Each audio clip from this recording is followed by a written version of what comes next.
Кээ бир эркектер ушундай тоого чокуга чыккандан кийин, ийгиликке жеткенден кийин аялын жаман көргөндү баштайт. Эскергендей деп ойлогонду баштайт да, жаңы кыздарды, жаңы аялды каалап калат. Негизи ким эле? Мисалы кээ бир эже карындаштар айтат, ушул мен өмүрүмдү арнадым, өзүмдү арнадым, ушул ийгиликке чокуга чыксын деп ар дайым кыйынчылыктарда турдум, чогуу турдум. Бирок ушул когда мага келгенде, ийгилик чокуга чыккан учурда мени таштап кетти, башкасын таап алды же ушундай дейт да. Урматтуу эркектер, эр азамат жигиттер, кандай кылбаш керек?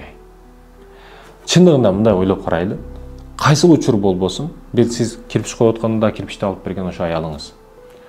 Бир нерсеге чокуга чыга албай калган учуруңузда да арканды тартып бирдеге кармап турган ошол аялыңыз.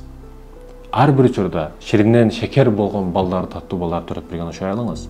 Кайсы учур болбосун сиздин алдыңызда турду да. Эми сизге байлык келип калганда, сиз эмне үчүн аялыңыздын алдында турбашыңыз керек? Бул эки жүздүүлүк болуп калбайбы, урматтуу эркек? Мен эже карындаштарыма айтам. Эгерде сиз бир эркекти чокуга чыгарган болсоңуз, ал сизди таштап кеткен болсо, ажырашып кеткен болсо, ал ажырашкан жок, ал сизди таштап кеткен жок, ал сизди жоготту. Сиз мындай эркекти менин дагы чокуга кайрадан ийгиликке, байлыкка чыгарып кое аласыз. Ал сизди таштап кеткен жок, ал сизди жоготту. Жоготкондон кийин түшүнөт.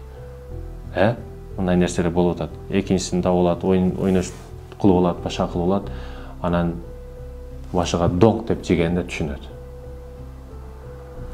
Айтайын деген не маселе, урматтуу эркектер, аялдар, адам болдон каш керек. Кайсы учур болбосун. Тыйын тыпырга өзгөрө турган адамдар чындыгы денесин саткандар мына ушулар болуп эсептелет.